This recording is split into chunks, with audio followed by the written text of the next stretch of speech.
안녕하세요, 일렉트로캠입니다. 오늘도 이야기를 해야겠죠. 참 매일매일 다이나믹한 것 같습니다. 이야기가 끊이질 않습니다.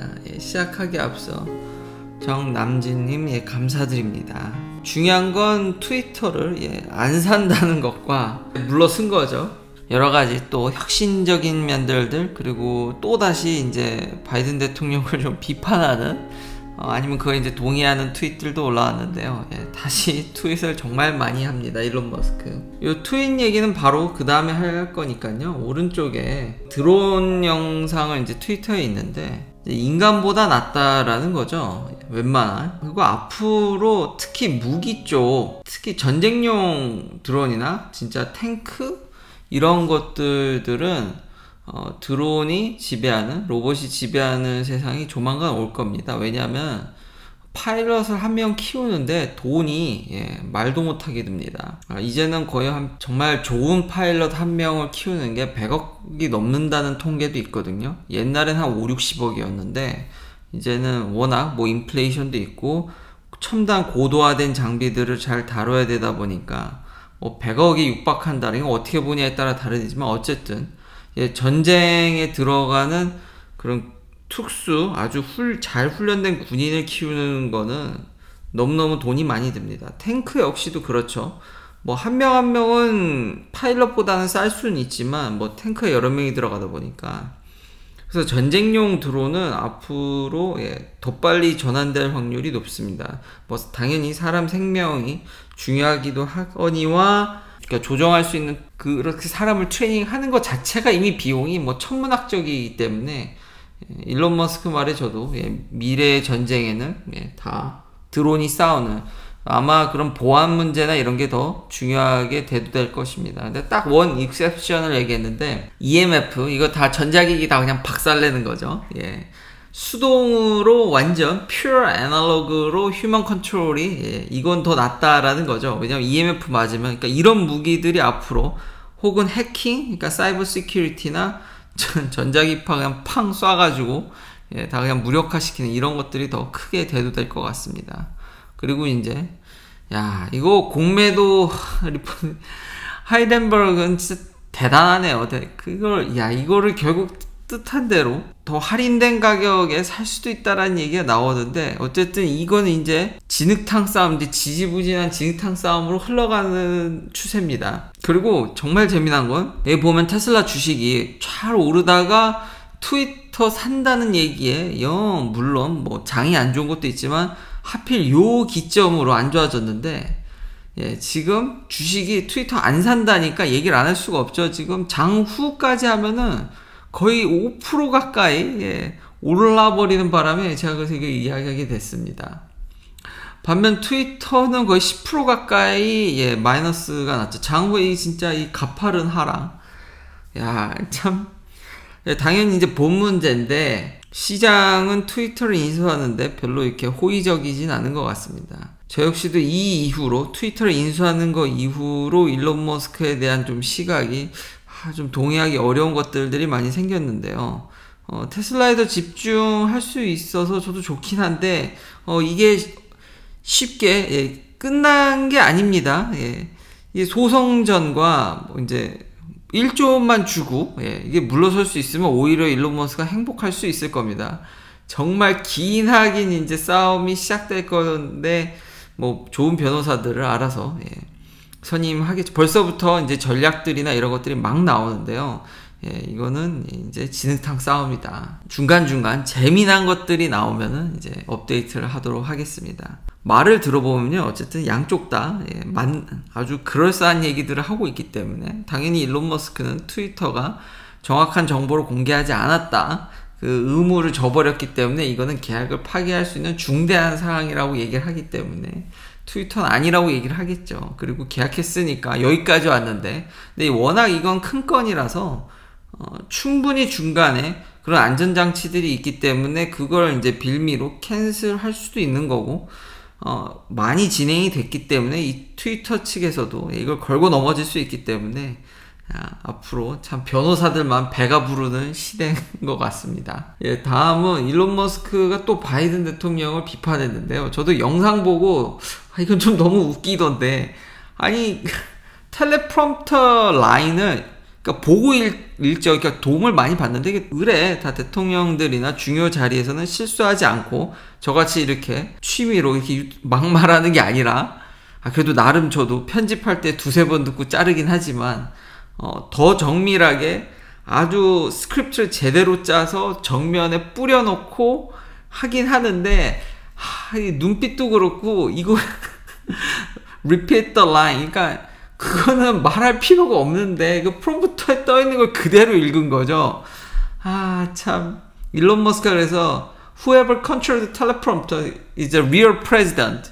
그렇죠. 이거 스크립트 조절하는 사람이 real president라고 해서 너무 이게 영상에 CBS 이 뉴스 영상 라이브에 그대로 찍혀가지고 이거 보고 좀 웃겼는데 너무 그걸 그대로 읽으시더라고요. 이 티가 너무 나는 데다가 참 나이가 있으시니까 이런 인상은 좀 국민들한테 별로 이렇게 좋은 면은 아닌데요. 그보다도 지금 바이든 대통령의 지금 요즘 하도 두들겨 맞는 거는 제프 베조스도 하나 얘기를 했죠. 너 경제학 원론 다시 들어라. 101 좀 다시 들어라. 정유회사들이 폭리를 취한다라고 해서 제가 이제 반만 맞는다 그랬는데 지금 워싱턴 포스트에서 좀 특별한 아주 세밀한 기사를 냈는데 실상이 이런 줄 몰랐습니다. 생각했던 것보다 더 크다라는 거죠. 제가 리파이너리 그러니까 증류탑이죠. 그러니까 크루드 오일을 캔다 그래서 그걸 우리가 지금 뭐 차에 넣고 태우고 가는 건 아닙니다. 그걸 분별 증류탑을 통해서 이제 세세하게 분할해서 뭐 디젤, 뭐 아니면 휘발유, 항공유, 아니면 뭐 벙커스유 여러 가지들을 나눠서 산업에 다 쓰여지는 거죠. 제가 계속 리파이너리 하는 게 미국의 상당수 소규모나 좀 오래된 리파이너들이 이미 적자더라고요. 이게 말이 되나? 그러니까 기름을 가지고 사업하는 모든 사람들이 배부른 시대가 지났다는 겁니다. 이제 그린 웨이브 때문에 더 카본 에미션 때문에 페널티라든지 전 그런 것만 얘기를 했는데 이쪽도 인력난입니다. 그러니까 안전 규정은 더 올라가고 지금 오래된 리파이너리들은 재투자나 고치거나 그 안전 규정들이 많이 올라갔기 때문에 그걸 맞추려면은 그걸 다 관리를 해주고 돈이 많이 투여되는데 앞으로 그린웨이브니까 이 동네에 인재가 없는 겁니다. 사람도 안 가고요. 이건 제가 추가적으로도 찾아봤는데 그러니 앞으로 미래가 없는데 사람들도 지원하지 않을 뿐더러 자꾸 두들기 패니까 이 지금 오일 컴퍼니들이 어떻게 해서든지 오퍼레이팅 익스펜스 줄여서 최대한의 이윤을 남기려고 하는 게 현실적이라는 거죠. 그리고 진짜 심각한 건 얼마 전에 이렇게 필라델피아 리파이너리에서 정말 폭발 사고가 일어났더라고요. 참 이거 안타까운 일인데 다행히 사망자는 없습니다. 정말 다행인데 그래도 정말 톡식한 가스가 나왔기 때문에 그게 후폭풍이 어떻게 될지 모르겠는데 이제는 이런 일들이 슬금슬금 그러니까 미국은 옛날부터 오래전부터 리파이너리인데 만들어 왔기 때문에 이게 그러니까 리타이어를 시켜버리는 거죠. 미래도 없고 재투자를 해서 이윤을 뽑아낼 가능성이 없다 그러니까 이런 리파이너리 줄어버려가지고 이제 오일을 캐도 문제입니다. 오일을 갖고 와도 진짜 미국이 베네수엘라처럼 가솔린이나 디젤을 사올지도 모르겠다라는 이런 저게 투열 안전 엔지니어라든지 지금 이건 사양 산업이니까 인력난이라는 거죠. 이건 사람도 없고 인건비도 올라가고 그리고 규제는 더 세지고 안전규정도 올라가고 이러니 그냥 웬만하면 그냥 다 리타이어 시켜버립니다. 진짜 아주 큰 대규모로 규모의 경제를 더 크게 달성한 거 몇 개를 제외하고는 그래서 벌써부터 미국 내에서는 텍사스 쪽이나 이렇게 해서 파이프 연결해가지고 다 이게 소규모 리파이너리들이 그냥 추풍 낙엽으로 다 그냥 엄청나게 클로징 되고 있다라는 겁니다. 근데 현 상황에서 물론 이제 리세션이나 경기 침체로 인해서 기름값이 좀 내려갈 수 있지만 앞으로 이게 불만 지펴지면 오히려 지금 캐는 게 문제가 아니라 중간에 이걸 정제할 정제소가 없습니다. 이걸 수요를 감당할 만큼 여기서 생산해 이게 바틀렉인 거죠. 이런 문제를 알고 있는지 이분의 스탠스가 너무 모호한 것 같습니다. 분명히 모르진 않을 것 같은데 그렇다고 전기차로 빨리 쉬프트하자니 테슬라를 밀어주긴 싫은 것 같고 그렇다고 자기가 하고 있는 그린웨이브 때문에 이제 와서 오일 컴퍼니를 하기에는 근데 지금 상황이 생각보다 미국 내에서 이게 심각해진다는 점. 베네수엘라가 올 매장량은 어마무시하게 많은데 전 세계 탑 레벨이죠. 근데 국영화 한다고 해외 기업들도 들어왔던 거 다 내쫓았고 그걸 이제 자기들이 했지만 이것도 유지 보수와 기술 개발이나 인력들이 어느 정도는 최소한은 돌아가야지 이게 계속 효율적으로 작동이 됩니다. 그냥 이제 완성됐으니까 내가 다 먹으면 그냥 알아서 하겠지라고 하는 순간 이건 베네수엘라 꼴 나는 겁니다. 근데 뭐 미국이 그렇게까지 워낙에 많은 리파이너리들이 있으니까 괜찮겠지만 벌써부터 중소규모들은 지금 이렇게 그냥 추풍 낙엽으로 날아가고 있다라는 거죠. 결국은 여기서 이제 버틀넥이 돼서 이게 디시전 메이킹 스텝이 돼서 그리고 이게 기름을 제대로 생산 못하는 지금 상황에 갈 것 같은데 친환경적인 정책도 이게 좀 지지부진하죠. 한 해 만에 그 BBB 플랜도 예상보다 훨씬 느려지고 오일 컴퍼니한테 그거를 그냥 압박해서 해결된 문제는 아닌 것 같다. 이게 이분이 정치 수가 굉장히 높은데 그 참 애매모호한 스탠스를 취하는 게 정치인이 살아남는 중요 그런 전략이죠. 이해는 하는데 대통령은 욕먹는 자리고 선택을 하는 자리지 그 하던 그런 거는 안 좋은 것 같습니다. 자, 다음 또 일론 머스크 트윗인데요. 일론 머스크가 간만에 테슬라는 아마 스페이스X의 복지를 증진시킬 것 같습니다. 차일드 케어 베니핏을 왕창 늘리겠답니다. 본인이 정말 아이들을 사랑하고 아이들의 관심이 인구 줄니까 지금도 아주 그거에 대해서 트위터에도 항상 지금도 인구 문제에 대해서 얘기를 하더라고요. 근데 제가 지난번에 9명이라고 했던 것 같은데 이제 10명이 맞는 것 같고 그때 마지막에 살짝 전했던 그 트윈 얘기가 지금 기정사실로 받아들여지고 있습니다. 확실하게. 참 대단하신 분인데요. 몸소 인구 감소를 막기 위해 실천을 하긴 하는데 이런 부분들은 참 이해하기 힘들지만 그 덕에 회사의 차일드 케어는 훨씬 좋아지고 있다. 미국은요, 그러니까 보편적 복지가 이게 참 애매합니다. 그러니까 국가보다는 회사에 그래서 이제 더 좋은 회사를 가려고 하고 연봉이 단순히 높아도 이런 베니핏이 안 좋은 회사일 경우 월급이 좀 낮더라도 베니핏이 더 좋은 회사를 가는 사람들도 굉장히 많습니다. 회사를 선택하는데 이게 정말 미국은 한국에서는 이해가 안 되는 말도 안 되는 그런 의료보험 제도 때문에 이런 여러 가지 베니핏에 의해서도 연봉이 비록 낮을지언정 이것도 굉장히 선택의 여건에 들어간다는 점. 그러면 테슬라에 특히 이제 결혼해서 자녀가 있는 분들한테는 좀 희소식이지 않을까 그런 생각이 들고요. 다음은 이게 1월부터 5월까지 미국에서 전기차 판 데이터를 이제 잘 또 비교 분석을 해준 겁니다. 데이터는 좀 전에 나왔죠. 근데 전에도 얘기했듯이 이걸 우리는 지금 어떻게 이걸 재단하냐에 따라서 관점을 좀 더 확실히 할 수 있기 때문에 좀 럭셔리카 위주로 이걸 본 건데요. 전기차이면서도. 근데 미국 내에서는 제가 이래서 참 테슬라를 일론 머스크의 저런 도대체 자녀를 10명 낳는 동안 엄마들이 참 다양한 여자분들이 계셨죠. 참 대단한 것 같은데 그럼에도 불구하고 항상 저는 차악을 고른다 그랬죠. 제가 그렇게 유별난 게 아니라 저는 그냥 대중적인 전기차를 좋아하는데 대중적인 차를 탈 뿐입니다. 미국 내에서 여전히 압도적인 면을 보여주고 있고요. 1월부터 5월까지 보면 18만 대 가까이 팔았습니다. 이제 그 외 브랜드들이 포드가 한 17,000대, 키아가 15,500대, 현대가 아이오닉을 한 10,000대 팔았고요. 대단한 거죠. 이런 미국 시장에서. 조금 더 선전해줬으면 좋겠는데 폭스바겐 같은 경우 ID4를 4,000대 못 팔았습니다. 포르쉐 타이칸 패밀리 3,600대 팔았습니다. 그 외에 메르세데스 벤츠 EQS 3,250대. 그러니까 이게 참 한국의 유튜버 분들을 보면은 이런 차들을 굉장히 칭찬을 하죠. 테슬라와 격차가 준다. 근데 이제 판매량은 여기서 그렇지 않다라는 거죠. 다시 한번 제가 유별난 게 아니라 제가 그냥 전기차 중 대중적인 차를 탈 뿐인 겁니다. 그리고 가격이 심지어는 더 싸죠. 하도 올려서.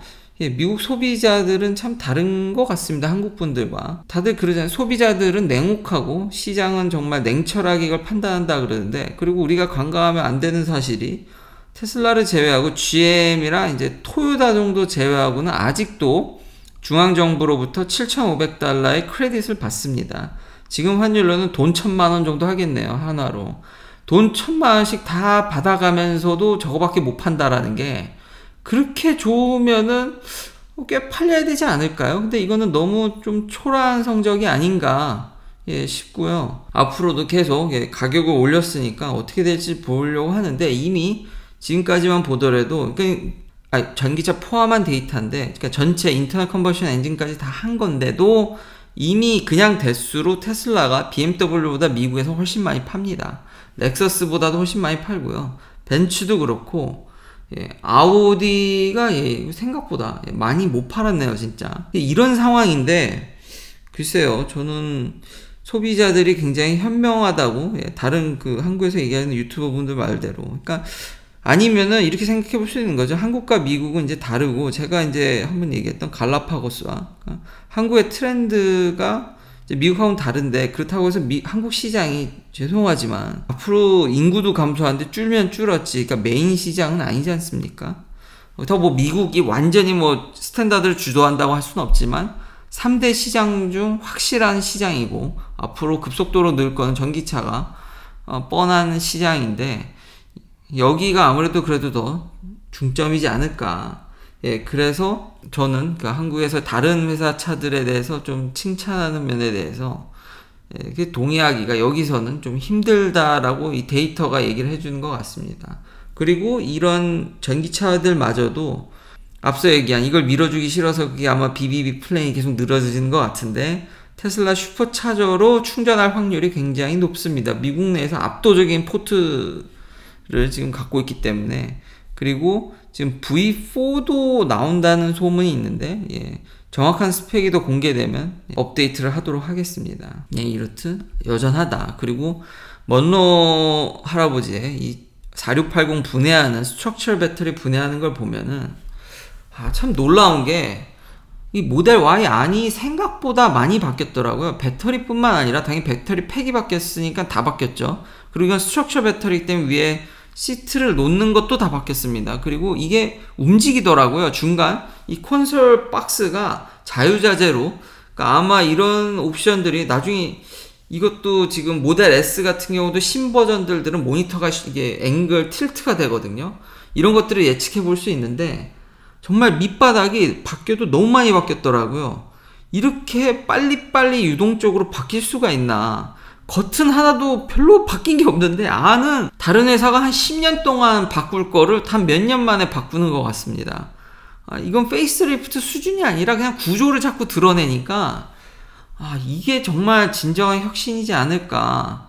그러니까 위기가 오더라도 지금 부품이 너무 자주 바뀌고 있거든요. 그리고 여기서도 이제는 왜 이렇게 만들었는지 좀 단점이라고도 지적을 할 수도 있지만 이제 이해가 안 된다. 좀 비효율적인 면들이 지적했는데, 제가 이 배터리 팩까지는 아는데 그 위에다 이제 시트를 올린 것까지는 전문가가 아니라서 저도 이거를 따라가기 바쁩니다. 이게 이해가 잘 되진 않는데, 여기서도 몇 가지를 짚긴 했는데 개선이 될지 아니면 나름의 이유가 있었는지, 아니면 이제 원가 절감이나 공정상 그렇게 했는지 추후 또 업데이트 되면은 이제 저도 바로바로 이거를 구독자님들과 쉐어를 하도록 하겠습니다. 근데 정말 많이 바뀌었다. 그리고 이 정도의 혁신과 대응 능력이면은 확실히 원자재 부족에서도 여기선 이 회사는 진짜 살아남을 수 있겠다.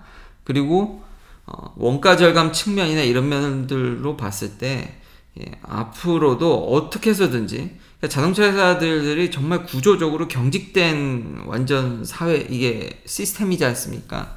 근데 테슬라는 확실히 다르다. 정말 능동적이다라는 걸 다시 한번 느꼈고, 가격 올린 거는 저도 부담이라고 생각은 하는데 계속해서 지금 소프트웨어가 업데이트 되고 있거든요.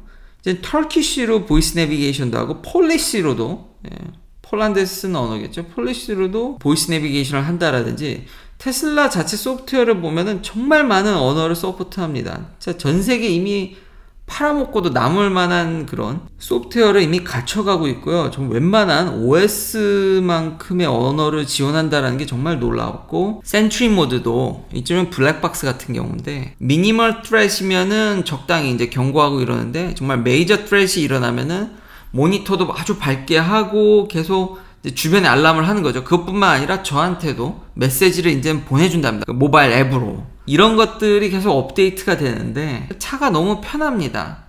근데 기존에 제가 말한 업데이트는 이런 겁니다. 그 내비게이션 업데이트 하는 게 아니라 이런 OTA를 지원해주는 회사 너무 압도적이고, 이런 소소한 게 많은 사람들한테 큰 임팩트를 주진 않겠지만 또 유용하게 쓰는 사람들이 꽤 있거든요. 그리고 참고로 20% 이하로 배터리가 떨어지게 되면, 저도 이 경고를 받는데, 센트리 모드가 작동하진 않습니다. 배터리를 세이브하기 위해서. 이게 능동적으로 여러 가지 상황에 자기 에너지 상태도 확인하면서 다 하고, 뭐 요즘 블랙박스 뭐 쏠 수도 있겠죠. 좀 비싼 블랙박스를 구매한다라면은 뭐 메시지를 보낼 수 있을지 잘 모르겠는데, 통신이 이렇게 원활한지 잘 모르겠는데, 그런다 한들 차의 현재 상태를 알면서까지 이런 걸 할 수 있겠냐라는 거죠. 그리고 주변에 저렇게 카메라를 한 개가 아니죠. 지금 주변을 다 둘러싸서 그걸 동시다발적으로 녹화를 하고, 이런 업데이트들 참 꾸준히 계속 소프트웨어는 업데이트가 되고 있습니다.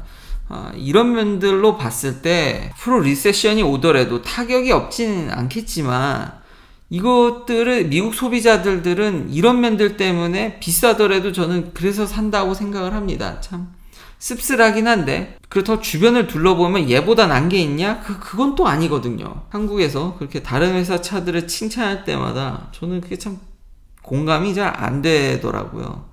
그리고 어댑티브 서스펜션도 이거 보면은 이번에 디테일을 좀 찾아보니까 레이븐도 해당이 됩니다. 그러니까 옛날 버전도 된다라는 거죠.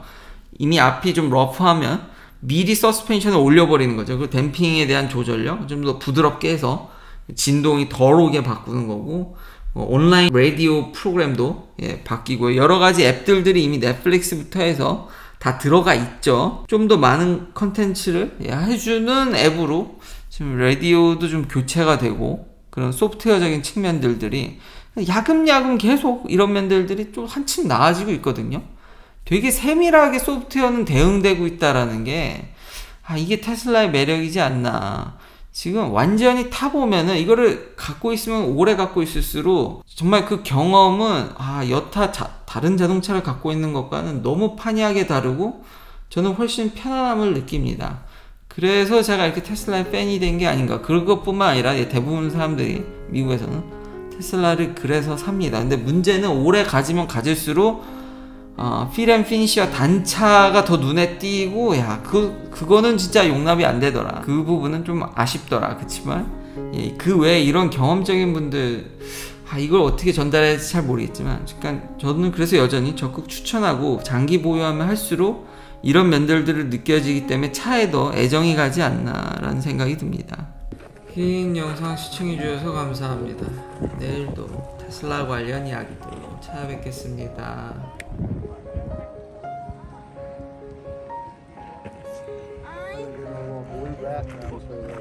drama.